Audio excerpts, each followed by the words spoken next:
अस्सलामु अलैकुम व रहमतुल्लाहि व बरकातुहू। प्यारे दोस्तों, मैं जिशान रज़ा कादरी और आप सभी का इस प्यारे से यूट्यूब चैनल में खुशामदीद। प्यारे दोस्तों, आज की इस वीडियो में हम आपके लिए एक छुआरे पर किया जाने वाला एक ऐसा अमल लेकर के हाजिर हुए हैं कि ये छुआरा आपको माला माल कर देगा। आपकी गरीबी, आपकी तंगदस्ती को ये छुआरा हमेशा के लिए ख़त्म कर देगा। आपके घर में दिन दुगनी रात चौगनी बरकत होने लगेगी। आपके घर में मालो दौलत की बरसात होने लगेगी। दोस्तों, ये ऐसा अमल है कि आप इस अमल को एक छुआरे पर एक बार कर लेते हैं तो इससे इंशाअल्लाह तबारक व तआला इसकी बरकत आपको हमेशा मिलती रहेगी।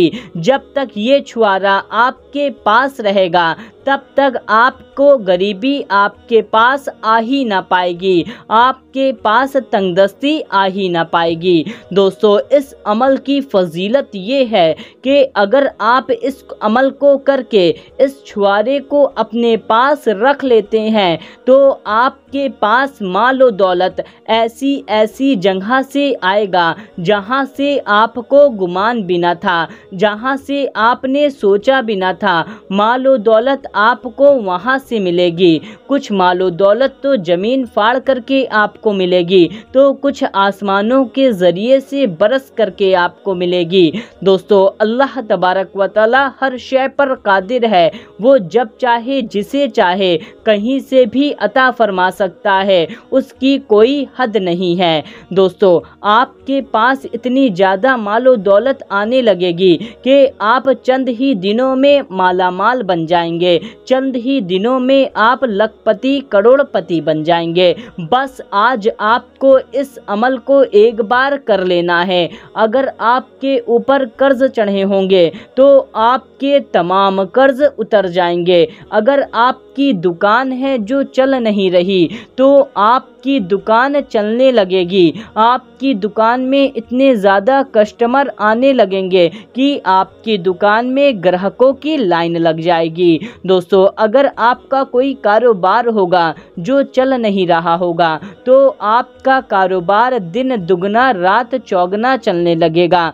आपके घर में अगर बरकत ना होगी तो आपके घर में बरकत होने लगेगी। तो दोस्तों, इस अमल को आपको किस तरह से करना है, इस छुआरे का आपको क्या करना है, हम आपको आगे वीडियो में पूरी तफसीलात देंगे। और वीडियो के आखिरी में आपके लिए बहुत ही प्यारी सी दुआ भी की गई है, तो आप उस दुआ में ज़रूर से शामिल हों। इससे आपका बहुत ही ज़्यादा फ़ायदा होगा। और दोस्तों, आपसे एक छोटी सी गुजारिश करेंगे कि आप इस वीडियो को जल्दी से एक लाइक कर दीजिए और चैनल को भी सब्सक्राइब कर लीजिए, क्योंकि हम आपके लिए आपकी ज़रूरत की ही वीडियो लाते रहते हैं।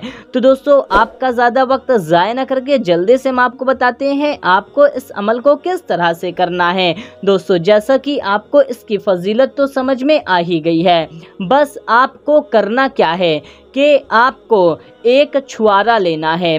दोस्तों, आपको सूखा छुआरा लेना है। कुछ गीला छुआरा होता है, जैसे खजूर को भी छुआरा कहा जाता है, यानी कि वो गीला होता है, तो उसको आपको नहीं लेना है क्योंकि इसको आपको अपने पास रखना है। अगर आप गीला छुआरा लेंगे तो वो चंद दिनों में सड़ जाएगा, यानी कि वो खराब होने लगेगा।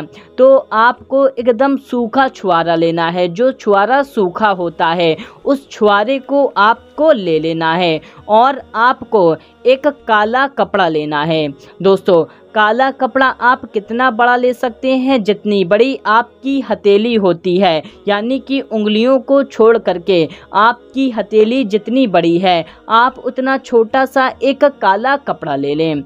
इतना सामान लेने के बाद आपको इस अमल को किसी भी एक दिन कर सकते हैं। आप आज कर लें, कल कर लें, परसों कर लें, किसी भी एक दिन आप इस अमल को कर सकते हैं और किसी भी वक्त में आप इस अमल को कर सकते हैं। दिन में भी कर सकते हैं, रात में भी कर सकते हैं। इस अमल को आपको सिर्फ एक बार करना है। ये एक बार का ही अमल है। दोस्तों, इस अमल को आपको पाक साफ और बावजू होकर के ही करना है। नापाकी की हालत में बिना वजू के आपको इस वजीफे को हरगिज़ नहीं करना है।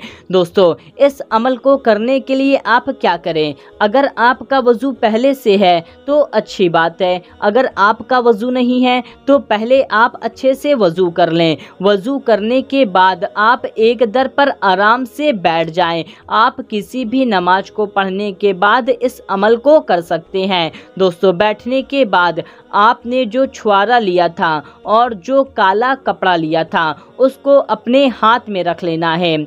अपने हाथ में लेने के बाद उस काले कपड़े के एकदम बीचों बीच में उस छुआरे को पकड़ लेना है, यानी कि उस छुआरे को रख देना है एकदम बीचों बीच में। आप चाहें उस काले कपड़े और छुआरे को हाथ में भी रख सकते हैं या तो आप ज़मीन पर भी रख सकते हैं, कहीं पर भी आप रख सकते हैं, लेकिन जहां पर आप बैठे हैं और जहां पर इस छुआरे और काले कपड़े को रख रहे हैं वो जगह पाक साफ होनी चाहिए। ऐसा नहीं है कि वो जगह नापाक हो, बल्कि पाक साफ होनी चाहिए।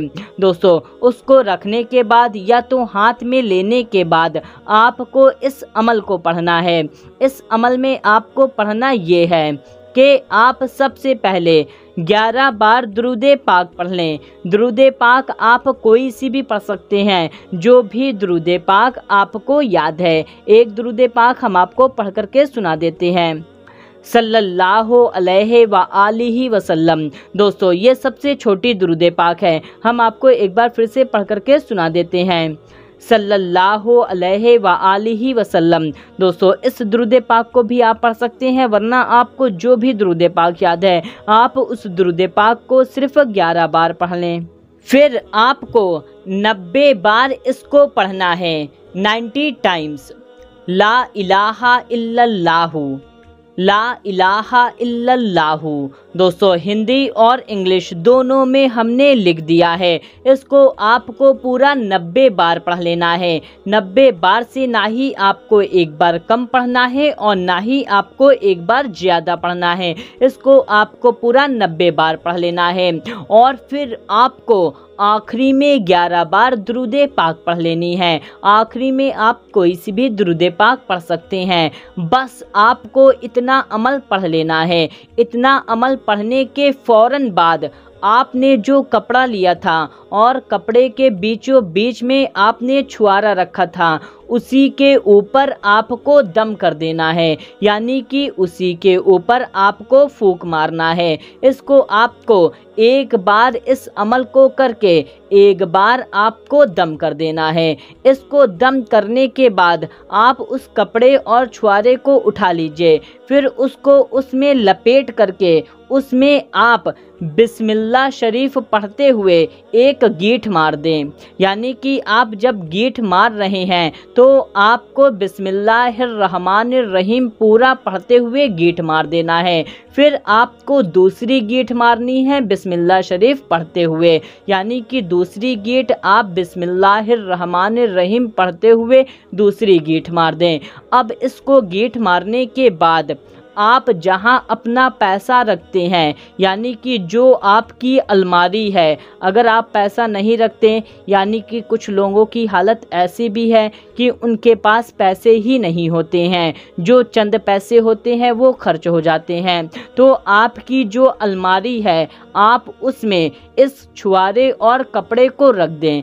फिर आप खुद देखिएगा दोस्तों, आपके पास मालो दौलत कहां कहां से आने लगती है। और दोस्तों, अब हम आपको कुछ ज़रूरी बातें बताते हैं कि आपने जो कपड़ा लिया हुआ था, ये कपड़ा इस्तेमाल किया हुआ कपड़ा ना हो, यानी कि कोई काला दुपट्टा हो या कोई काला सूट हो, आपने उसमें से फाड़ लिया है, ऐसा नहीं है। बल्कि आपको इस कपड़े को नया कपड़ा होना चाहिए, यानी कि इस्तेमाल किया हुआ ना हो। अगर मान लीजिए एग्जाम्पल के तौर पर आपका कोई काला कलर का सूट है या आपका कोई काला कलर का कपड़ा है, अगर आपने उसको सिलवा करके अभी रखा हुआ है तो आप उसमें से कपड़ा ले सकते हैं, लेकिन अगर आपने उसको यूज़ किया हुआ है, इस्तेमाल कर लिया है, तो आप उसमें से कपड़ा नहीं ले सकते। यानी बिना इस्तेमाल किया हुआ ही आपको कपड़ा लेना है। और जब आप इस अमल को कर रहे हैं तो इस अमल के करने के दौरान आपको किसी से कोई बात नहीं करनी है, किसी से किसी भी तरह की कोई गुफ्तगू नहीं करनी। अगर आप बात कर लेते हैं तो आपका ये अमल पूरा का पूरा खराब हो जाएगा। जब तक आपका अमल पूरा मुकम्मल ना हो जाए आपको किसी से बात नहीं करना है। दोस्तों, इस छुआरे और कपड़े को आप अलमारी में भी रख सकते हैं, अपने बैग में रख सकते हैं, अपनी दुकान की तिजोरी में रख सकते हैं, अपने ऑफिस में रख सकते हैं, जहां पर आप कारोबार करते हैं वहां पर आप रख सकते हैं। फिर आप इसका करिश्मा अपनी आंखों से खुद देखना कि आपके घर में, आपके दुकान में, आपके कारोबार में किस किस तरह से बरकत होती है और आपके पास कहां कहां से मालो दौलत आती है। आपके तमाम कर्ज उतर जाएंगे। दोस्तों, आप इस अमल को एक बार ज़रूर करके देखें, इससे इंशाअल्लाह तबारक व तआला आपको इसमें कामयाबी ज़रूर हासिल होगी। और दोस्तों, आप इस वीडियो को ज़्यादा से ज़्यादा लोगों तक शेयर कर दीजिए। आइए दोस्तों, अब हाथ उठा करके दुआ कर लेते हैं। सबसे पहले एक बार दुरूद पाक पढ़ लेते हैं। सल्लु अलल हबीब सल्लल्लाहु ताला अला मुहम्मद सल्लल्लाहु ताला अलैहि वसल्लम। जो भी इस वीडियो को देख रहा है उसके दिल में जो भी नेक और जायज़ हाजत है अल्लाह ताला उसको पूरा फरमाए। जो परेशान हैं अल्लाह ताला उनकी परेशानी को दूर फरमाए। जिन पर मुश्किलात आन पड़ी हैं अल्लाह ताला उनकी मुश्किलात में आसानी फरमाए। जिनकी शादी नहीं हो रही, जिनके रिश्ते नहीं आते, अल्लाह ताला उनको नेक रिश्ता अता फरमाए, उनकी शादी हो। जिनको औलाद नहीं है अल्लाह ताला उनको नेक औलाद अता फरमाए। जिनको बेटा चाहिए अल्लाह ताला उनको बेटा अता फरमाए। जिनको बेटी चाहिए अल्लाह ताला उनको बेटी अता फरमाए। जो कर्जदार हैं, कर्ज में डूबे हुए हैं, अल्लाह ताला उनको कर्ज से नजात अता फरमाए। जिनके घर और कारोबार में बरकत नहीं है अल्लाह ताला उनके घर और कारोबार में बरकत अता फरमाए। जो गरीब हैं, मुफलिस हैं, अल्लाह ताला उनकी गरीबी, उनकी मुफलिसी को दूर फरमाए, उनको ढेरों सारी मालो दौलत अता फरमाए। जिनको दुश्मनों ने परेशान कर रखा है अल्लाह ताला उनको दुश्मन से नजात अता फरमाए। जिनके घर और कारोबार में बरकत नहीं है अल्लाह ताला उनके घर और कारोबार में बरकत अता फरमाए। जिनके घर में लड़ाई झगड़े, परेशानी, बला, टेंशन, रंजो अलम है अल्लाह ताला उनको इससे नजात अता फरमाए। जितने लोग कमेंट में दुआ के लिए कहते हैं उनकी जो भी नेक और जायज़ हाजत है अल्लाह ताला उसको पूरा फरमाए। उनके जो भी मकसद है, मुराद है, तमन्ना है, आरजू है अल्लाह ताला उसको पूरा फरमाए। जितने लोगों ने इस वीडियो को लाइक किया है अल्लाह ताला उनको दुनिया व आखिरत दोनों जहां में नेमत अता फरमाए। अल्लाह ताला हम सबको नेक और हक के रास्ते पर चलने की तौफीक अता फरमाए, गुनाहों से बचाए और 5 वक्त का नमाजी बनाए। कहते रहते हैं बंदे तेरे, दुआ के वास्ते कर दे सब मजलूम बेकसों की आरजू पूरी। आमीन अल्लाहुम्मा आमीन। सल्लु अलल हबीब सल्लल्लाहु ताला अला मुहम्मद सल्लल्लाहु ताला अलैहि वसल्लम। दोस्तों, कमेंट में आमीन ज़रूर टाइप कीजिएगा, क्या पता किसकी ज़ुबान से निकला वो आमीन कब कबूल हो जाए। मिलते हैं, तब तक के लिए अल्लाह हाफिज़।